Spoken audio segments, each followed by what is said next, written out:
what was driving me was I just wanted to be great. And I wanted to be successful. Well, what does that even mean? Yeah, it's a great question. And that's one thing we go through in our business now with our clients. One of the first things we do in the interview is we ask them to define success.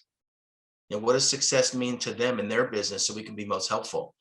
And everybody has a different definition. Everybody has different criteria for success. So there's no, I want to be successful. What is, is it financially? Is it intellectually? I just want to be happy. Do I want to help people? What does that mean? And I think if you can see that and you can help identify that over time, it becomes that much clearer to be there and to be successful, whatever that may take, whatever that may be in your own definition. Hey, everybody, I'm Matt Rosenthal, and welcome to Digging In, the show that reveals and digs into what it truly takes to be a success in business, in life, in health, and how you can use this information to reach your own potential. You're going to hear powerful stories on today's show. I've got a great guest on, and I hope that it truly inspires and educates you. That really is the point of doing this podcast. It's intended to help you reach your potential, and hopefully in some way you're able to do that after you get today's information. Got an awesome guest on today. His name is David Gerber, truly one of the coolest guys that I know. You can tell by the guitars in the background. I just got to point out that before we hit the record button, he and I went through the process of finding just the right guitar to be in the background. I think he's got 65 of these things. But it was between the Eddie Van Halen guitar and his custom-made Wolfgang Capital guitar. So I want to welcome Dave to the show and just tell you real quick, he's got 25 years of hedge fund experience. He started out as an accountant. I'm sure he'll talk about his background today, but his time in the hedge fund world taught him some valuable lessons. He's got some bombs he's going to drop today on some secrets to his success, things that I'm sure everybody can relate to and can probably use in their own businesses and their own endeavors. He's got a tremendous perspective when it comes to finances, to looking at numbers, to connecting it to business. And I think probably one of the coolest things about what I've gotten from talking with him is his ability to connect with people and to understand people and to put things out there in a way where you take the business and the financial conversations and how businesses should run, and you communicate that to people in a way where they can really connect and really understand and really feel they're getting some value. So with that being said, one of the coolest guys I know, this is Dave Gerber. What's up, Davey?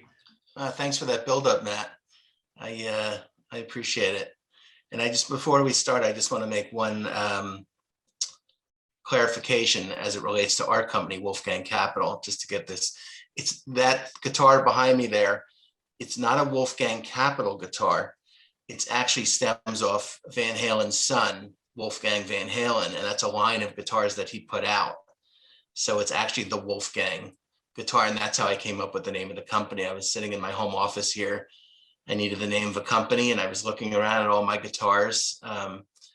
It's much more than 65 now. Just don't tell my wife. And I saw the Wolfgang, and I said, Wolfgang Capital, that seems to work. And it's been a couple great years since. So that's awesome. And I will just tell her not to watch the podcast once it's released, and she'll have no idea. Exactly. So listen, today's topic is it's a self-starter mindset and what it takes to win. I know that you're self-made. I've heard your story so many times, and I think it's really cool, that you started with, I don't want to say with nothing. You'll tell your own story, but you started in a way where you chose to build something, and maybe from the beginning you didn't know what you were building, but you knew you were building something, and you made a lot of mistakes, I'm sure, along the way, learned a lot of lessons. And we should really jump into that today and see if we can bring some value and help people, learn from your experiences. So take me back to the beginning, and I don't, from maybe childhood, and did you have entrepreneurial, spirit? Did you find that you were like more creative than people around you? Like, how did it all start? I know the end, but how did it begin? Sure. Well, you're taking me back a few years because I'm a few years older than you, but yeah, it is. It came out of necessity. I came from a middle-class family in northern New Jersey, much like yourself, and I've been working since I'm 10 years old. And whether it was putting together, the Sunday New York Times on Saturday afternoon at the stationery store and the owner of the store was pretty smart. He would pay us in quarters. So we'd put the quarters right back into the pinball machines, and he got his papers done for free. So, but I've been working since that time. Again, you want to go to the movies, you want to go to the arcade, you want to go out with your friends, you want to go to Burger King, you work. And so I always had that ingrained in me. And it's something I enjoy. I'm not embarrassed to admit, certainly earlier in my career, a lot of it was driven financially, by money. Not necessarily the material things, but the things that the comfort and the security that, people have the perception that money can bring. And, but I think a big turning point for me was when I graduated high school.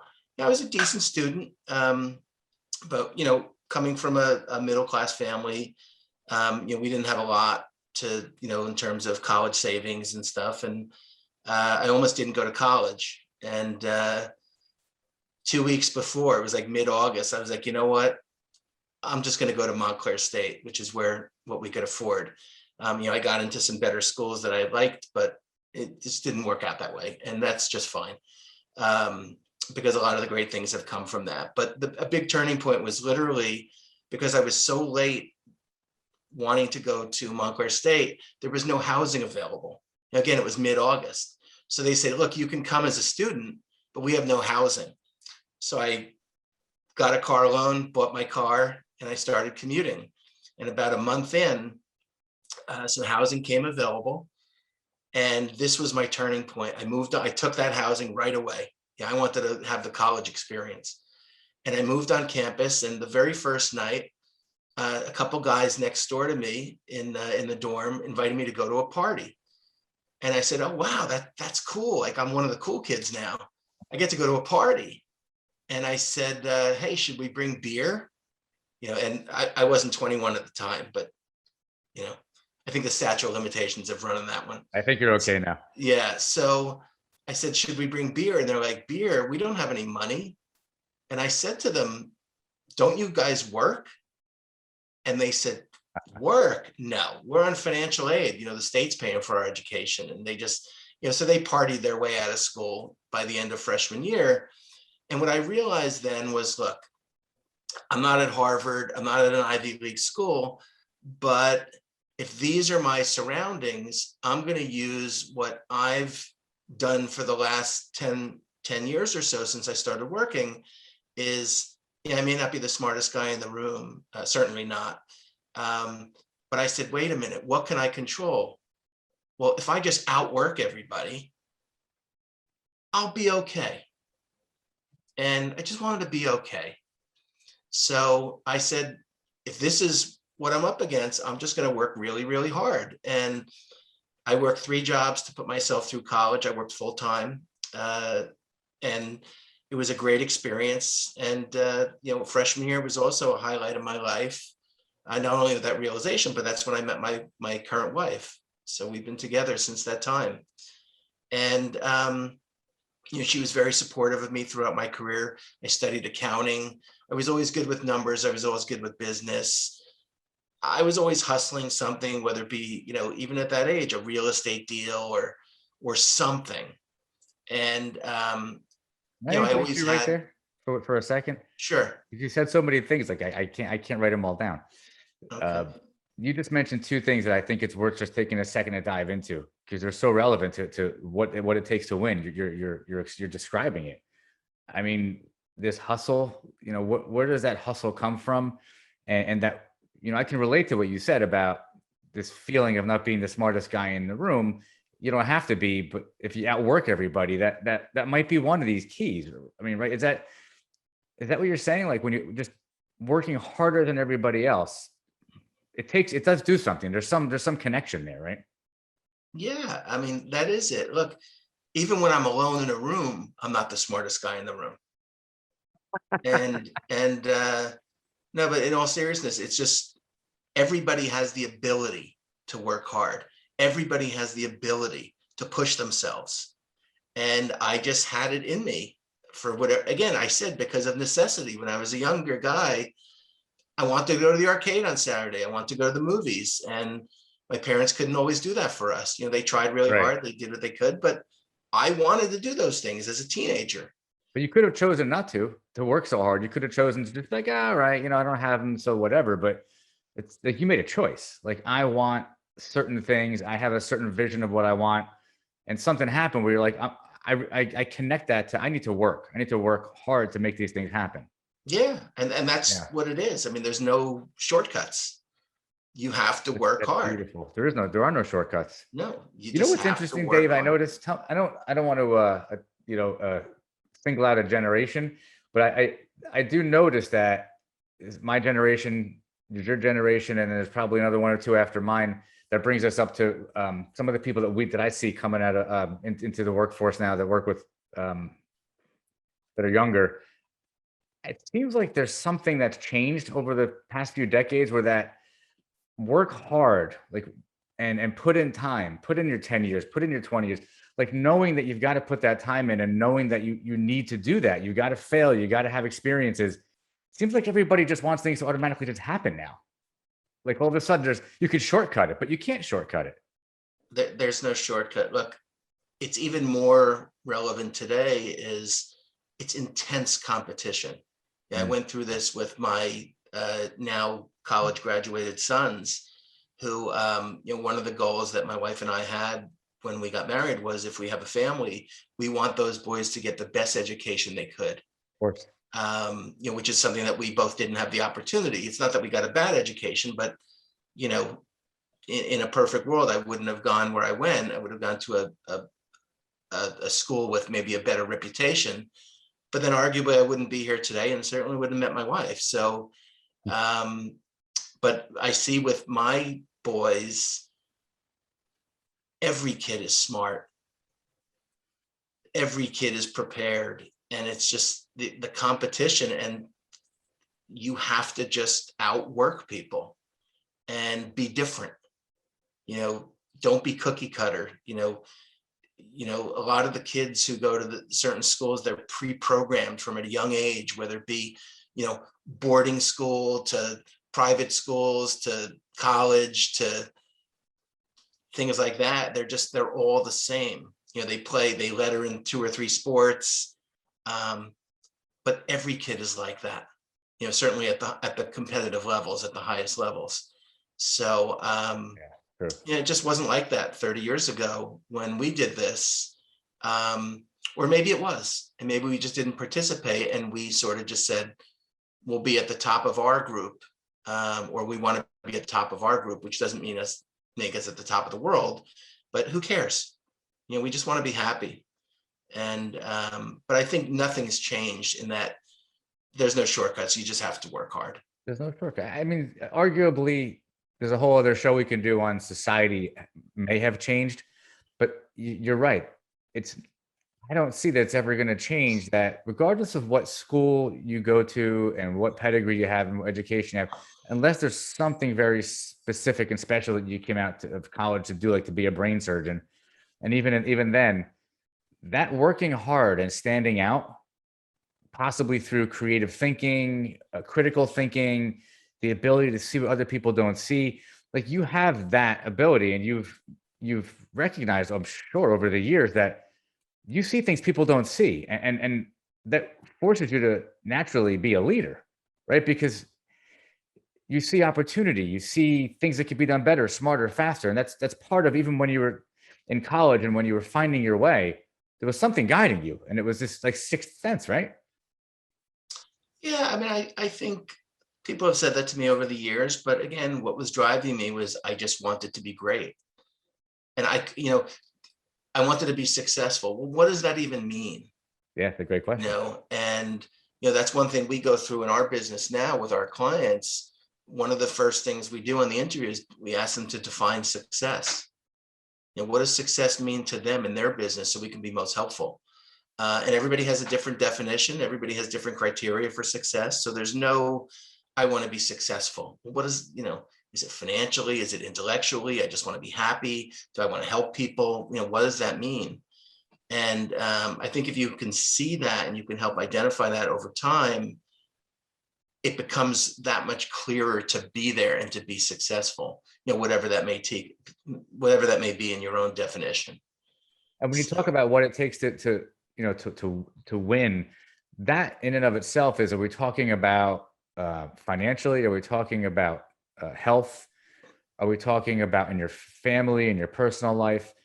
Arguably, because you and I are more evolved and we'll be on the planet for longer than possibly some people that might be watching this, we may say that success isn't about money anymore. It might be that success is about finding happiness and joy and really helping other people and just delivering value to other people. And in any way you can, but even our wives or our children, there's an evolution of what success means and what winning means, right? From being 20 to being 40 in your 40s and 50s. We're a little older. Or 60s or 70s. Yeah, well, it really not yet, but I hear you. But look, one of the things I did when you asked me to join you in the podcast today was I thought about some of the questions you asked me, and I just lost my train of thought. I'm just going to pause for 3 seconds. Okay, we're talking about success at different points in life and what it really means to be successful.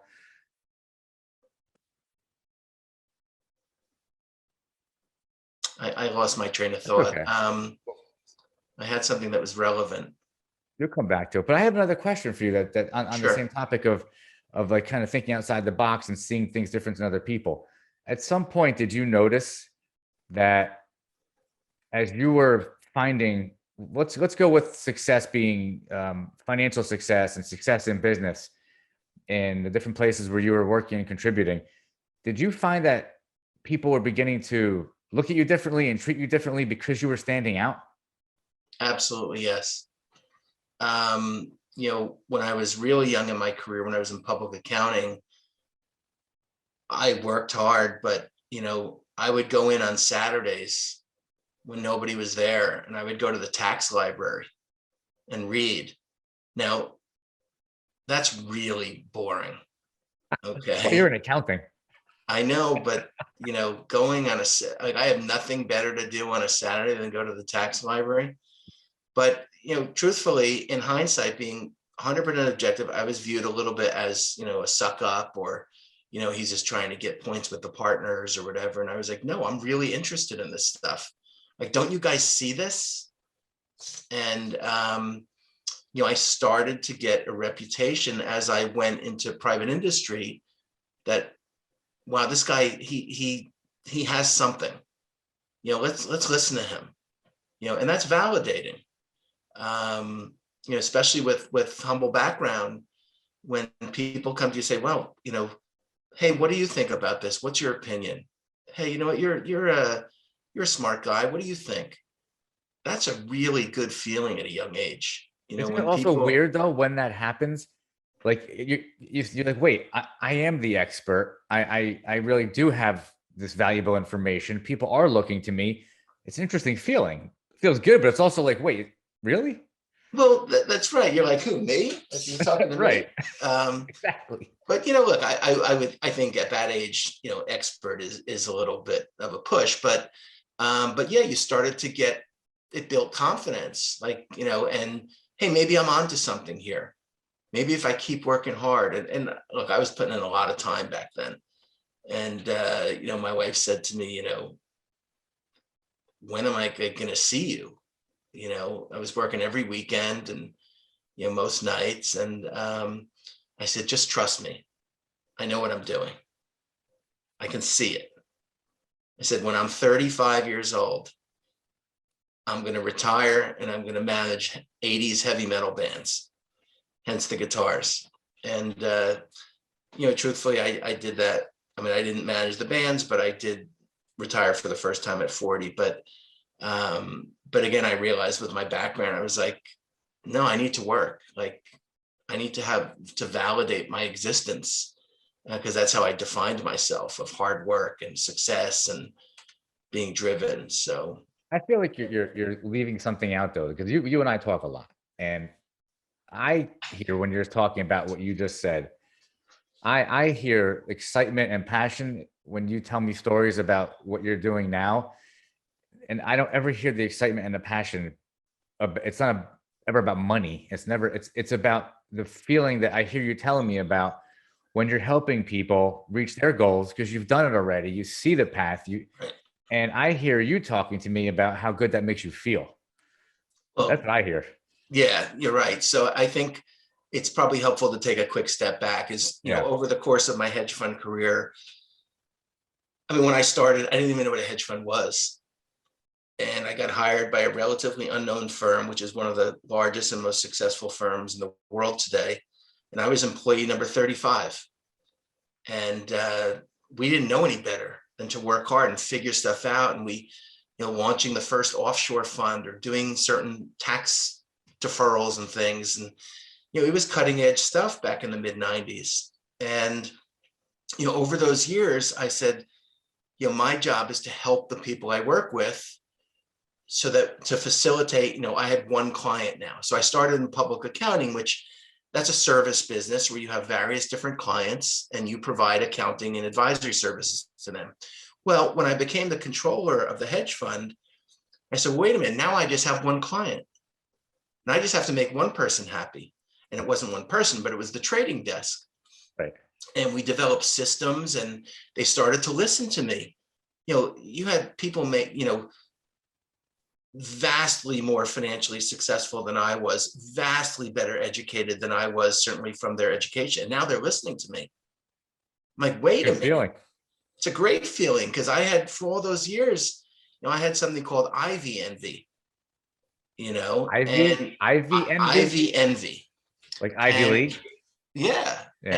And it got to the point where, wow, these people are listening to me and they're following my advice and they trust me. And it got to the point, Matt, where when I was a co-founder of another hedge fund, the people who were working in theory for me were all Ivy League people, and I was the boss or a boss. They all And that, followed you. They all had confidence in you. They all trusted you. That's what I was yes, referring to before.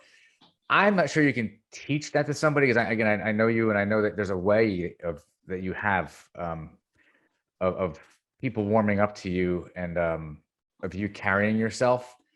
But that I wrote something down when you were talking. The confidence that you built by sitting in the library, for example, by educating yourself, by having so much information and having so much knowledge, which does lead to confidence, like preparing for a meeting. I mean, if you're prepared, you're confident.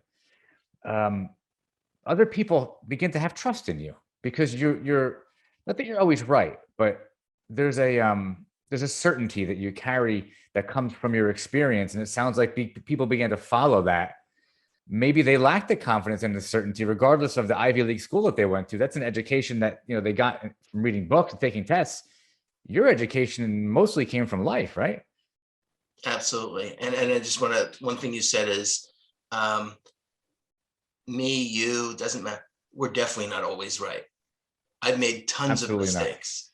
And, that's a whole nother issue of resiliency and bouncing back. But, you have to take a chance and take a risk. You're going to make a mistake. But if you measure your risk reward and say, what's the worst that could happen? What's the worst that could Brilliant. happen? It's a brilliant point. And when you think about that, that's the worst that could happen. Oh, that's not so bad, you know?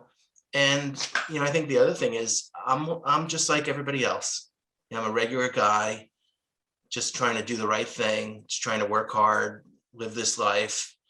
And I think that's one of the reasons why I connect with people. I'm who I am, you know, there's my guitars. I'm wearing a Marshall amplifier t-shirt. I did that at your asking, but this is sort of who I am. So I'm no different. I don't put on any fronts for people. It's just, this is who I am. And when you're real, people trust you. And when you can speak to your experience and you have a record to back it up and support, a certain level of success, whatever it is, as it pertains to business, people are going to say, well, okay, I trust this person. I have confidence that, he can lead me or she can lead me. Brilliant, though. It's a brilliant, brilliant point. And it's a vibe that people get, and by Yeah, the way, you're going to attract, just like in your endeavor now, you're attracting people that are like-minded. Yes, you carry yourself with certainty and confidence as you should, and they trust you as they should.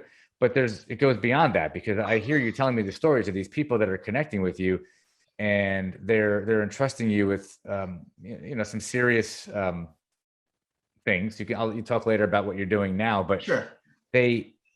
you're attracting like-minded people. You're not going to have people that work with you, that want to work with you, that don't feel good about it. So it's like, okay, Dave's a rock and roll hedge fund star, right? So this is the guy. He's got the guitars, he's got the AC/DC t-shirts, and if you love him, then you love him, and you are attracting some really like-minded people that I know value you like really intensely. Yeah, I mean, look, it's the ability to execute. That's what it all comes Yeah. down to. But I have a couple expressions. I try to simplify things and break them down. There's a very fine line between confidence and arrogance. Totally true. Totally true. There's nothing wrong with being confidence. I'm sorry, there's nothing wrong with being confident. Arrogance is like false confidence in a way. It's like you think you know what you're talking about, but you don't. So should we follow this guy into a fire? Exactly. And look, there's nothing wrong with being confident. There's everything wrong with being arrogant. 100%. Just it turns people off. Nobody likes a braggartly person. They may think that inspires confidence. And look, it does with some people. It's just not my style, and that's okay. But these little things, there's a very small difference. I just thought about this one the other day, between swagger and stagger. Oh my God, I gotta write that one down. That's brilliant. And it's just, that's killer. You want to just, it's lessons you learn over time. And, it doesn't matter who you're dealing with. Most of the time, people are just like you. And everybody gets up in the morning and puts their pants on the same way. I mean, exactly. one leg at a time. And it is helpful, to your point, to keep that in mind. Everybody's got fears underneath it all. Everybody's got some worries. What's the plenty of people have the I'm not good enough going on underneath it. And it doesn't matter how expensive their suit is or how loud their voice is. Underneath it all, we're kind of all the same. We're all most of us are the same. Yeah. And we should have no shame in that, because again, you're just connecting with people. And when you connect with somebody, you build a sense of trust. And if they trust you, they're more willing to want to be around you. And that's really important in business. Nobody wants to feel they can't ask a question because they're going to be judged. Nobody wants to feel they don't have an opinion because they're not senior enough. And that's how I run our firm. Is we have weekly calls with our whole team. What's going on? What do you have to say? What's going on? How can we be helpful to each other? Yeah, totally. People want to be heard. They really do. And especially, I know we're getting off track a little bit, but if you want people to follow you, look, at some point somebody has to make a decision, but the process of having everybody have a voice on your team, if we want anybody to buy into what it is that our vision is and where we're taking any company, they got to feel like they're part of the creating of that vision and that they have a voice. And I think it's kind of what you're saying. In fact, I think it is what you're saying. And you can't judge. We can't judge people. We know how we feel when we're judged, and it doesn't feel good. Really. Yeah, I think going off topic a little bit in terms of leadership, one thing I learned recently that I struggled with for years is, we talked about people wanting to have an opinion or wanting to have the comfort to speak up. And I think that's important. But giving people the leeway to have an opinion, to make a mistake, is so important. And I realized this recently is people want to work hard. People want to be heard, their ideas. And I learned that recently, and our team is thriving as a result. I used to have guilt. Oh, you can't figure. I'll just do it. Give me that. I'll figure it out. And then go home. Don't worry about it. And that's actually insulting to It really is. driven It people. is. And I didn't realize that until somebody pointed it out. It's like, let me figure it out. Give me a chance. And I've been incredibly pleasantly surprised and blown away by the results. So I sidetrack a little bit, but just in terms of being a leader, it's trusting the people to make decisions, not even make the right decisions, just make decisions. Because nothing we do, we're not in the medical profession. We're not making life and death decisions real time. We're making business decisions that Right. hopefully are right in both the short term and long term. But there's nothing that's going to be sabotaging. Yeah. I mean, we're not, we're not building rocket ships over here. Dave, I'm going to pause for a second. I got to turn the light on. Okay. My battery is going dead on my light over here.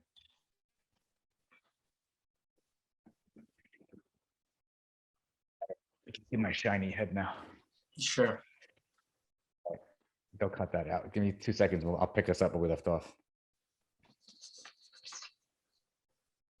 But one other point, actually, you were mentioning before, you actually were talking about turning points, right? Things that happen. There's so many things, right, along this journey that you've been on that have been probably forks in the road, right? And you mentioned going to college, right? There were choices you had to make at that point.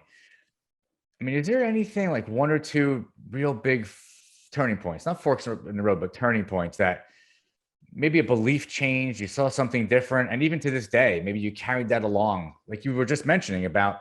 That's a great example, what you just talked about. How you give people the opportunity to make their own decisions. That's probably a turning point for you. At some point, that belief came in, right? And you lead that way. Is there one or two others that kind of fall into that category? Yeah, there's definitely one that comes to mind.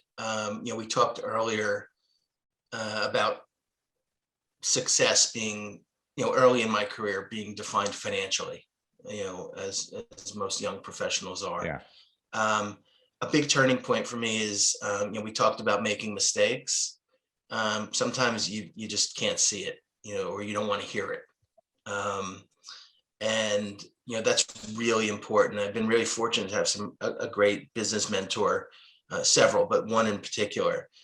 And I was going to make a professional decision. I was around 30 years old. My career was on a rocket ship trajectory, and I got an opportunity to leave a firm I was at to go somewhere else. And my mentor, who I didn't even realize he was mentoring me at the time, since I never really had anybody like that, but he would just sit and he started asking me a bunch of questions. And he said to me, "Are you sure you're betting on the right horse?" And I thought about it, and I didn't want to hear it. I was going to get paid a lot more money. It was, that's what was important to me at that age. So I just sort of blew him off. I said, yeah, I am. And I went to that other company, and we were out of business in a year. No kidding. So what did he see that you didn't? It was just his experience and his wisdom. And, Yeah. one of the things that he's taught me, because he's been my mentor since the mid 90s, the first 10 years, I didn't even know it. He was following me and not in a stalkerly way, but just following my career and being advisory and building my confidence. But, he had more experience, and he shared with me the conditions for success. And I wrote my own of people as we get into our business. And it was just so black and white to him that I was making a mistake, but he wasn't going to tell me. Did any of the things he said, do you remember them, and did they match up to your own, what you've discovered, his keys to success? Some of them are a little too personal relative to the people involved, but a lot of them are very similar. It's basic things, human behavior, behavior during adversity, priorities, ethics, integrity, really basic things. Those have nothing to do with business. They're fundamental. Don't they? No, what I'm saying is they're not specific to business. Oh yeah, they're just They don't, governing like beliefs. yeah, exactly. They're common Yeah, traits and common beliefs. That's what I meant. I didn't mean yeah, there's no yeah. ethics and integrity in business. And he saw that, but again, he's not the kind of, he wanted me to figure it out myself, because look, he could have been wrong, but Odds are I, he wasn't though. Like he's to your point, he's got experience and wisdom, just like like you're paying it forward in a way. You told me a story the other day. If it's up to you if you want to share it, but about how you're helping some other younger people yeah. that are new into the business, Mhm. and you're doing the same thing. You've got beliefs. You know what works. You know what doesn't work. And for those who are able to recognize the opportunity, they'll they'll jump all over getting information from you, because where else the information you have you can't read in a book. I mean, and this is going on for thousands of years, right? You're passing down secrets to success that you're not presenting that way. But if anybody's got their antennas up and they realize the opportunity they have in front of them to listen to Dave Gerber, it's priceless. And maybe they'll Yeah, see it, and maybe they won't. yeah, look, and I think it's important to point out, and something that you said is, I'm willing to share the secrets to my success. It doesn't mean they're going to be the secrets to your success. Um, and that's really important. One of my favorite guitar players, Eric Clapton, he once said, um, in order to play the blues, you have to live the blues. Gotta feel it. And it's one thing to play the notes of somebody else. This is very relevant to me. It's one thing to play the notes, but it's another to feel it. And you can learn the notes and learn the theory and then apply it to your own. And that's part of being creative and making it unique to yourself. So again, I share the secrets to my success, but it doesn't necessarily mean they'll be the secrets to your success, because every person Yeah. is unique. It's so true. You mentioned a few things that, I mean, I can connect to and relate to, that you talked about. Confidence. I don't know. I feel like that's important to anybody's success. I mean, I haven't seen many people that aren't confident be really like successful, consistently, where they're feeling that they're reaching their potential. There's no, I could be wrong about that. You mentioned before something about a vision. I needed to come back to this. I think you said you had said to your wife, when I'm 35, I'll reach a certain point, or I'll have achieved X, Y, and Z. You had a vision. You saw something, and you knew that the path you were going down. You didn't know how it was going to manifest itself, but Right. ultimately you got to a certain spot. And if I had to guess, you've probably done that a few times, not just once. And that idea of having a vision and then executing tiny little steps every day to keep moving the ball down the field to create momentum. Then all of a sudden you turn around one day like, oh my God, look, I got this house. I know it's not about material, but when we're that age, I got this house, I got these cars, I can join a country club. Like, wow. Now, maybe after a while, it's like that doesn't matter anymore. But you did have a vision, you did take action, and that's the connection, right? The connection is, if you don't take action, your vision is just a dream, just a hope.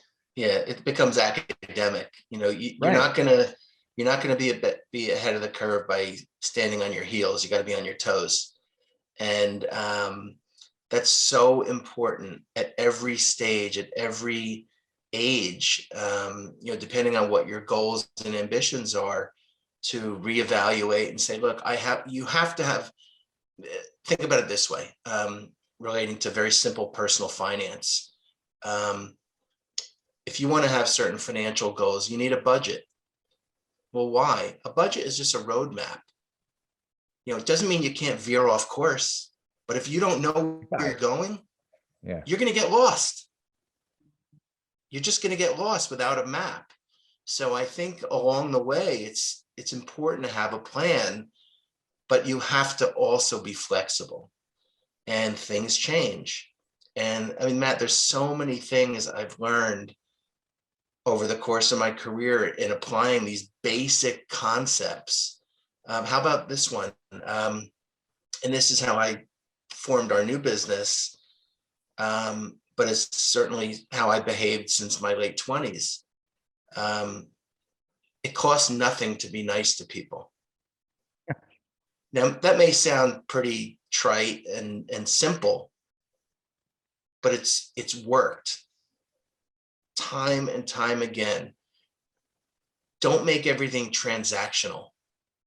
It costs nothing to be nice to people. Another one, Wait, you're going too fast. Hold on. That's like a golden nugget right there. Okay. Because that comes back to you naturally. The universe brings that right back to you. Like if you treat people well and you're nice to people and you just do it, same reason you volunteer for something, you don't expect something in return. Mm-hmm. It really does find its way back to you. Not at that moment, but that's the way of being, which by the way, in business and especially where you came from, I mean, you were in a tough business with tough people, serious expectations and pressure. It may not be so common for everybody to be nice all the time, but the reality is you are I don't know how you were back then because I didn't know you, but you are the nice guy. And that does come back to you. I mean, I find myself being friends with you. Like you're such a nice, caring, generous guy. It's like, God, that feels good. And it's like, you just I want to return it because it feels so good when I get it from you. That's natural human vibes. We're just connecting that way. Yeah, well, it does feel good. I mean, it's such a simple thing. It costs nothing to be nice to people. And it takes a tremendous amount of energy to not be nice to somebody. Think about that. You have to think about it. Like you have to be angry. You got to be like, I don't know, jealous, or there's got to be some nonsense going on. You want to cheat somebody or you want to get over on somebody. It's just. That takes a lot of thought and wasted negative energy. Yeah. And it's always be grateful. When people give you their time, they can't take that back. You're dropping serious stuff now. Well, I'm just grateful is like, that's hardcore. That's these are things that have really just worked. And it's gotta be real though. I mean, you can't fake being grateful. Yeah, you right.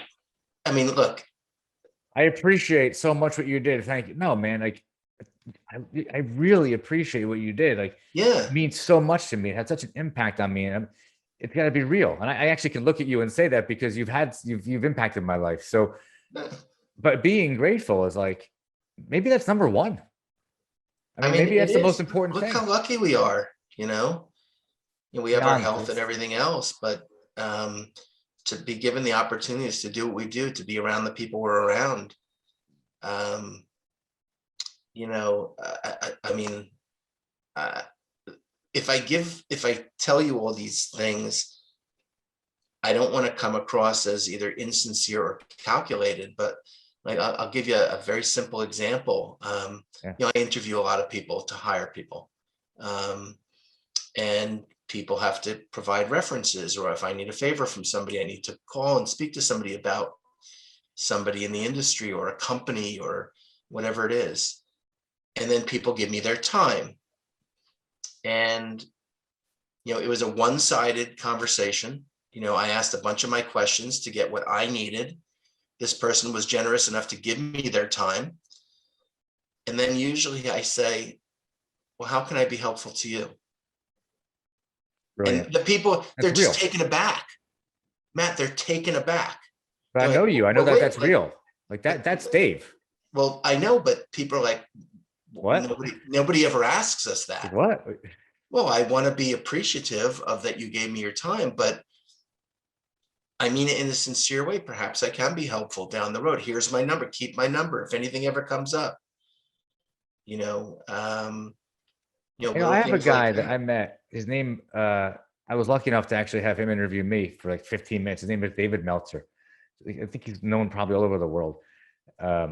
They based that movie Jerry Maguire after his. He was the CEO of that company. So he interviewed me, but after we texted a little bit back and forth, and I always remembered. This is in the past year.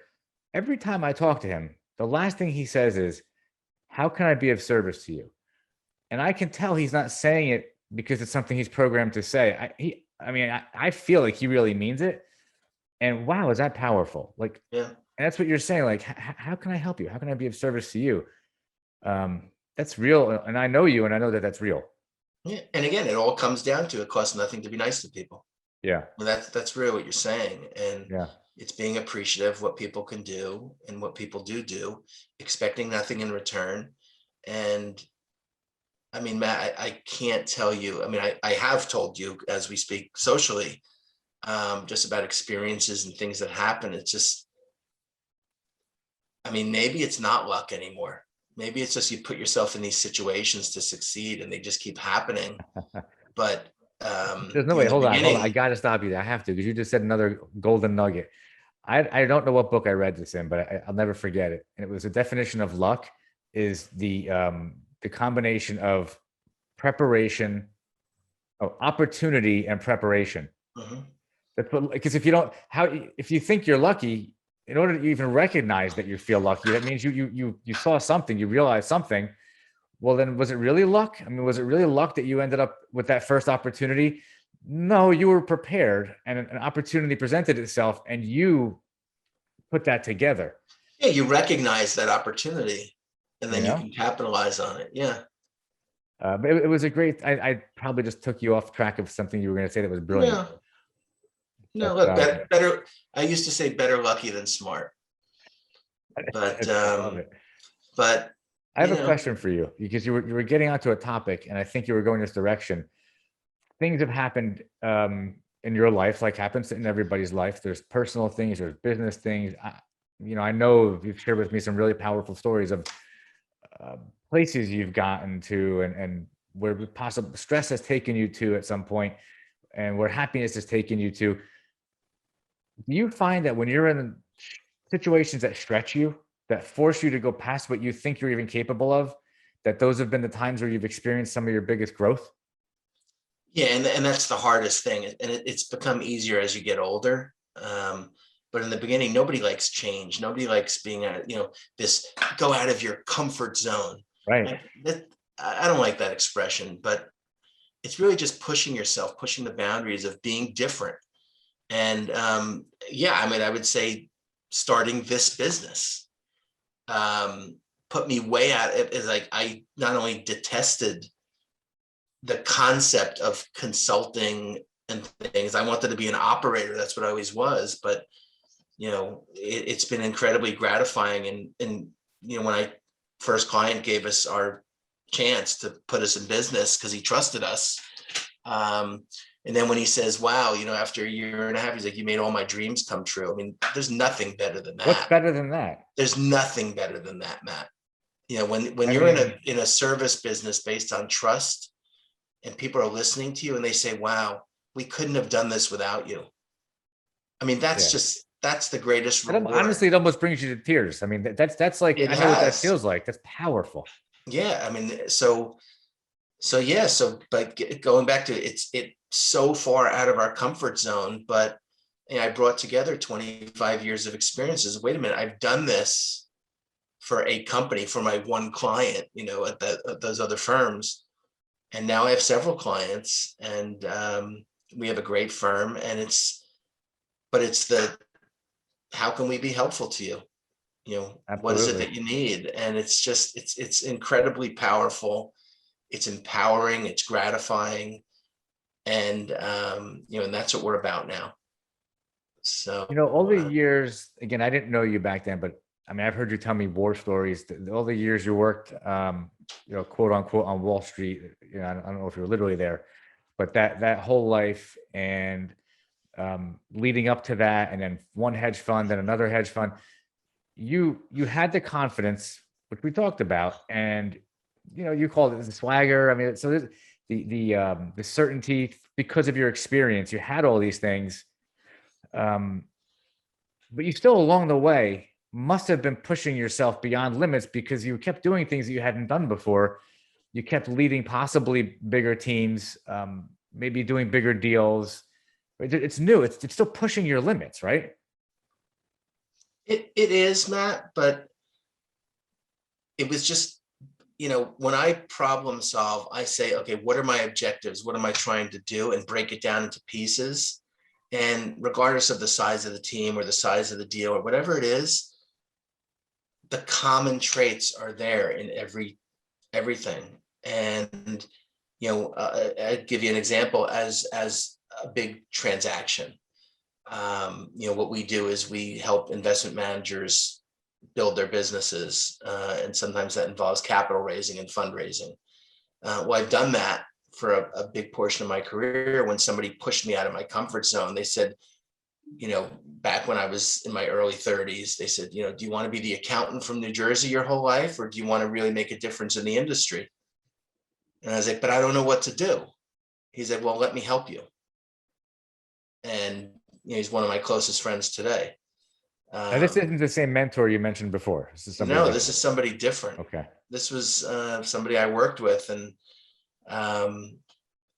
he just, he's been really successful. He was, but he just, truth be told, the first 2 years we worked together, he didn't talk to me at all. And years later, he told me, well, he goes, nobody ever lasted in your job, so I didn't bother to get to know them. And by the time I realized you were going to be successful, I was like, oh, now it's worth it to talk to him. So it sounds like it could be a little, that's weird, but he was sort of making a joke, like, nobody ever lasted in that job. It was too tough and people just left. So by the time he got to know them, they left. So, but you brought up something twice though, that I gotta just ask you about, which in two different ways. It's mentors. And I have two more questions I want to talk with you about before we wind it down. You've mentioned, well, one mentor specifically, and the person you just mentioned sounds like it could have been something like that. But how important have mentors been, and how important do you think a mentor is to somebody as they're trying to figure out how do they win? How do they reach whatever it is that they define as success? Are mentors a part of that? Absolutely, yes. I will say firsthand, I would not be where I am today if it were not for the guidance of certain people. I call them mentors. They're friends. But they're mentors. They're industry leaders, advisors, people I can talk to that I trust. And I try to give back now. One of the things, so to answer your question is, I think it's incredibly important to ask for help. How many times do you see somebody say, you know what, I don't understand, I need help? That used to be viewed as weakness. Not people's in my egos eyes. get in the way. I mean, it's really ridiculous. You need to ask for help. And the mentors, I'm sorry to interject, but it's really important. You have to ask. Yeah, it's ask for help. There's nothing wrong. Nobody knows everything. There is no perfect. I struggled for years, Matt, and I got sick over this. There is no perfect. You can't know everything. And you know how many people out there struggle because they want things to be perfect? They put pressure on themselves. It probably goes back to their childhood, people putting pressure on them, playing in sports as a child. I mean, you carry this with you your whole life. I was there. I was there, and I figured it out about 5 years ago. Yeah. And I'm a different person. I'm a different person today. You're still achieving, you're still getting it done, you're still successful in a different way, but without the self-imposed inner voice hitting you with that pressure of perfection. That's intense. I mean, I can relate to that. And you and I have talked about it. It's intense. No, in anything, there is no perfect. And it's a construct of your mind, whatever you think perfect is. Exactly. Exactly. So, and now what I do is I help. I mean, part of what our business is mentorship, but outside of business, let's move off business for a minute. Is there's a bunch of young people in Texas that I speak to every week as a group. Their boss, who I worked with at that original hedge fund, said, hey, can you teach them some basic financial stuff like you used to do with us back in the 90s? Savings and retirement savings and basic investing. And I'm like, these are all finance professionals, but now they want to hear from me. And it's so gratifying because they're a nice young group of people. They're always asking questions, and I give them an hour once a week, and they all have my number and they can call me, and it's pretty awesome. That's so rewarding. And by the way, it's that same theme again, like, oh, they want to hear from me. Well, Everybody wants to hear from you. And that understands the value of the knowledge you have. Yeah, I said to the guy who introduced me, like, what the hell do they want to talk to me for? Like, what am I going to talk about? He's Guitars. like, just tell them some lessons. And so I decided the first session, I was like, okay, group, why are you here? Why'd you get involved in finance? We went around the room virtually. Yeah. You know, what's interesting to you? And we have a rapport now, and it's a really nice group of people. And at first it was going to be a one-off, and I was like, you know what? We're not done. Yeah. So let's do a weekly. Let's do a weekly. You know, let's get all your taxes done and get you situated for 2020 and 21. And then we'll talk about other things, you know.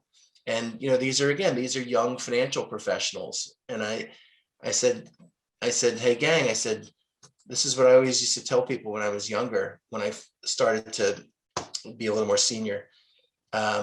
I said, do you want to know how you make a lot of money? I said, guys, why do you want to be in this business? Oh, well, I want a lot of money or whatever. And I'm like, okay.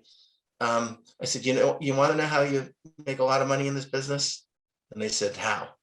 And I said, stay in the business a long time. So it goes back to no shortcuts. Don't do anything stupid. Work hard. Don't do anything stupid. Don't do anything stupid. Don't do anything illegal. No shortcuts. And that's the lesson I have for them. So it's a good group, and we do it every Wednesday afternoon. So it's good. You know, you transition into something really interesting, which is the idea of what's most important in life. And you're kind of telling these guys in a roundabout way that they should think about what it is that they want. And maybe for them, it's about money and financial success because of the stage in life that they're at. But now looking back and now being where you are, what do you, first of all, there's two questions. How has your view of money and wealth and achievement changed from being 20s and 30s? I'm not going to say your age, but to being a mature business owner now with a lot of experience. How has your view changed of money and wealth? Oh, sure. It's changed drastically. I mean, you know, I'm not ashamed. I've been very financially successful through hard work and drive and being fortunate enough to be involved in something that I really do like. And I don't do what I do for the money now. You know, I do it because I love it, and it's intellectually stimulating. I get to help people. Obviously, it's financially rewarding, but that's not why I started it. You know, when I was younger, that's what drove me. And as I pointed out earlier, I made a very bad decision that it was very obvious to somebody else. But look, he saw it as not a great decision, but he didn't point it out. And you know what? I'm here today as a result. So everybody's got to make mistakes. You know, everybody's got to follow their own path. And so, yeah, the concept of the finance side has, you know, shifted. You know, you can say my age. I'm 53. So you've evolved, though. Your view has changed. From let me make as much money as I can. You know, I don't think that way anymore. I just, you know, look, there's always going to be somebody with more. It doesn't matter. It doesn't matter. It's what makes you happy, and what are your priorities. And look, as you age, your priorities do change. And you know, it doesn't mean it's still not important, but your priorities change. So I think just over time, as you know, achieve you know, financial resources or accumulate wealth, you know, your priorities just change. You know, if you're fortunate enough to be in that situation. And then you have other goals and other things you want to be successful, whether it be personal health or, you know, which I'm working on, but other things that, you know, could be taking up an instrument or learning about a new topic or learning how to cook or whatever it could be. And but what do each of those things bring? They bring you joy, they bring you happiness, they bring you fulfillment. I mean, that's really where it goes, right? After you realize, okay, I'm capable of being financially successful because I have that I have control of that. I can make it happen if I choose to work hard enough. But then, as you mentioned, like, you know, earlier, things do get impacted along the way. There are things that, you know, possibly family, possibly children, possibly the relationships while we're striving, right? But then we get to this next point in our life where it's like, okay, wait, was that really as important as I thought it was? Because what's really important, like you said, you got to be happy. I mean, we're on this planet to be happy. At the end of the day, and maybe you don't reach financial success or whatever your goal was, you still got to be happy along the way. Yeah, we're all It takes some of us a long time to figure that out.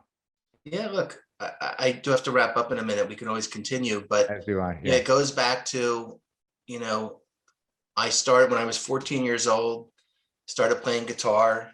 That made me happy, and it still makes me happy today. And it's funny, when I was 16 or 17, we played in a battle of the bands, and we won the battle of the bands. And there was an article in the paper about us, in the local paper, and it said, Gerber wants to study accounting. He's not going to be a professional musician. He wants to go study accounting at Montclair State or something like that. Yeah. And, but I still go back to that. And that also makes me very happy, and it just makes me who I am.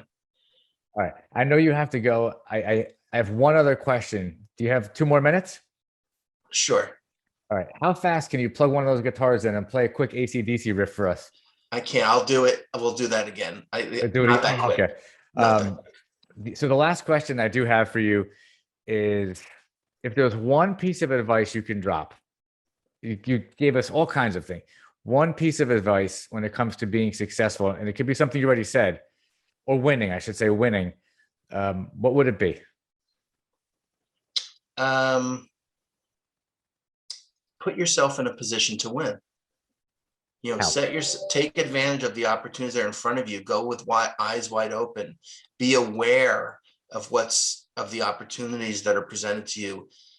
Listen. I think it's really important. You learn so much more by listening, not talking, and surround yourself with really smart people. And I think Perfect. With that, you put yourself in a position to win. Eliminate the ways to not win. And again, life's not about win or lose. It's more of just happiness. And those are the things that make me happy. I'm very fortunate professionally. I'm very fortunate with my family. And again, just be aware of what's going on around you, and be grateful and be kind. I love it. Listen, I want to thank you. We should do a part 2 of this, because we didn't even get into the business side of things as much as we could and should. And we definitely want to hear you play some of that guitar. Okay. Is there anything you want to, if you want anybody to reach you or to know about your company, is there anything you want to share, or email address? Yeah, look, I post some articles thanks to you. You're really good at social media and LinkedIn. And again, when I met you, I was like, oh, that's such a bunch of crap. I'm not doing that. I remember. I don't need to do that. And I found that I was wrong. You know what? I was wrong. And that's okay, because I learned from you things that can be helpful to other people. And once in a while, people reach out. Hey, I thought that was really inspiring. Would you have 15 minutes to talk? I'm like, of course. Here's my number. Give me a call. That's so awesome. So people can find you on LinkedIn. How would they find you? David Gerber, or the name of your company? Either David Gerber or Wolfgang Capital or Wolfgang Advisors. Wolfgang Capital, Wolfgang Advisors, David Gerber. We're going to do a part 2. This was really cool. Okay. When you find me, when you find me, the picture's about 5 or 6 years old. I'm much more handsome, but it's still the same guy. Awesome. All right. Listen, thank you so much for coming on. I know that you said so much. We talked about so many things. I know that there's going to be people that are going to get value out of this. I'm certain of it. I hope so. So we'll do it again soon. And everybody, reach out to David if you have any questions, even if you want some advice on how to be successful. Go on LinkedIn and send him a message. David, what should I do? I'm sure he'd be happy to give you some advice.